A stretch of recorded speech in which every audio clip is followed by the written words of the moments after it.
Well, I was out here and I'm going to try to demonstrate another trap there. This one's the Wishbone spring snare, and I've got this one just set up just strictly for demonstration purposes, but if I was gonna make it for any decent sized game, I would choose a much bigger branch, but right now I'm just in the backyard. Didn't want to mess up a tree right now just for demonstrating this, so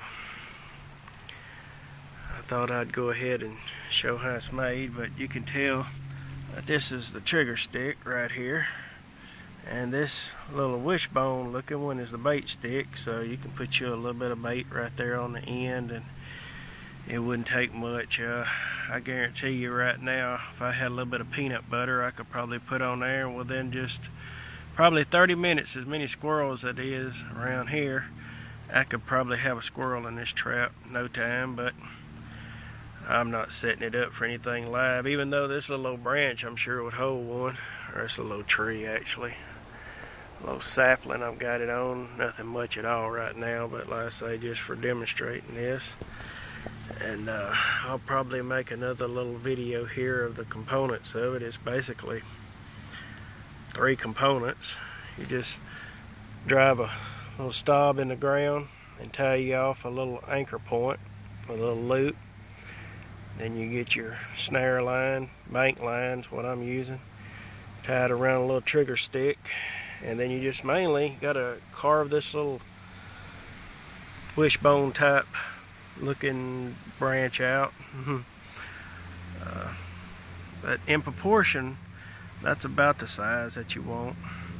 And then you just set up your little snare wire around it, and maybe I can see if this thing's going to work for demonstration purposes. Let's see. We got a little animal coming in here. Let's see. And he's going to look at the bait stick and touch it, and I missed him. So I didn't get the little leopard, but maybe I'll set it up and try it again. Alright, let's try this again. Yep, got the trap set up, and here comes a little old predator in, and he's looking, and whoa! There he goes. Caught me a Bengal tiger. Well, as you can see, this trap is pretty effective. So, let's see, I might set that up again. I'll be back in a minute. Well, you can see that thing does pretty good once it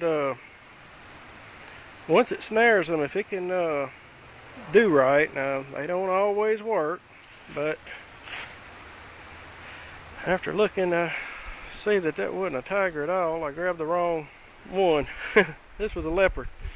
But anyway, that's about what you're left with. And if you got a strong enough sapling that you bend over, you know, you can get some pretty decent sized game. I guess you could get on up to a possum, coon, or something of that nature, you know. And it's just kind of depending on how big your branch is or whatever. But a lot of times people will use bungee cords and stuff like that, and I was going to use some surgical tubing, but I might try that again a little bit later. But keeps you from having to worry about a branch, you know, and a sapling, however you want to do your engine there, the power in the trap. Of course, some people will use branches, but I like using a sapling. But what's more convenient than any of it, I'll do a modification on this trap here, and I'll show y'all how to use like surgical tubing, or like a little bungee cord or something of that nature to attach to the side of a tree, and it eliminates you having to even worry about a branch. You have a lot more options of where you want to put your trap. And just a quick video of some of the animals that I've caught in my traps here. So as you can see, they can be pretty effective at times. But I'll catch y'all later. I'm out.